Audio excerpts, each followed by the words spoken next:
Je me comprends, pardon. Al Jazeera n'est pas diffusé en France. Oui. Al Jazeera est diffusé dans le monde arabe. Sauf là, c'est le bureau français qui l'a eu. Pardon de le dire. Oui, mais la diffusion d'Al Jazeera, le public d'Al Jazeera, c'est le Moyen-Orient, c'est regardé en France, Al Jazeera. l'Afrique. Pardon. C'est beaucoup regardé en France, Al Jazeera.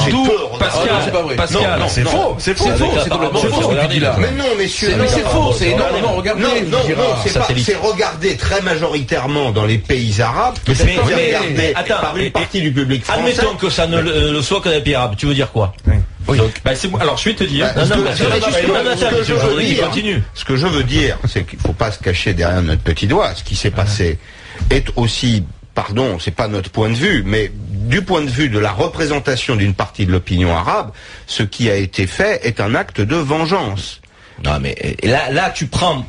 Comment tu veux que ça doit être approuvé par certains dans des mais c'est un mais évidemment c'est un pour certains c'est un exemple, pardon de dire les choses. Oui, il a raison, mais non, j'ai pas vu de défilé pour dire bravo Mohamed Merah dans les pays arabes. Pardon, moi j'ai vécu dans le monde arabe. Pardon, et je peux te dire que dans le monde arabe on ne défile pas. Il a raison, ça c'est le premier point.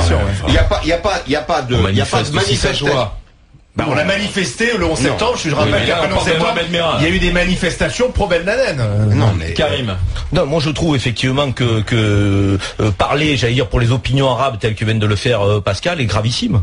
Moi, je me permettrai jamais, dans aucun endroit de la planète, de me prêter comme porte-parole d'un peuple qui cautionnerait ou pas, je veux dire, des actes aussi abominables. C'est inimaginable d'imaginer ça. Qu'il y ait des groupuscules, qu'il y ait des gens ici et là, je veux dire, dans le monde, même pas dans le monde arabe, dans le monde, des antisémites, je suis désolé. Il faut pas être arabe ou musulman pour être antisémite. On sous-entend des choses dans les analyses qui me semblent dangereuses. Il y a une question à laquelle vous n'avez pas répondu.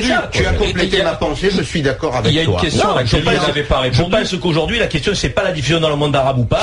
Je pense qu'aujourd'hui il n'y a pas que des petites juives qui ont été tuées, et il y a aussi des gens d'autres confessions. Donc il faut imaginer qu'on a affaire à un fou furieux qui n'est pas cautionné par les opinions arabes. Ne laissez pas c'est dangereux. La notion de fou furieux, moi je l'accepte pas. C'est dangereux.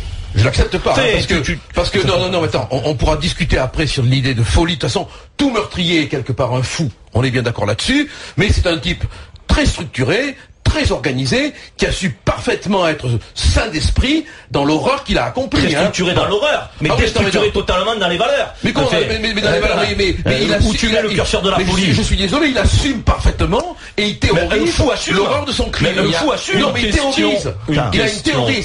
Et c'est là où on peut ne pas être d'accord avec Pascal, mais où on doit quand même entendre ce qu'il dit.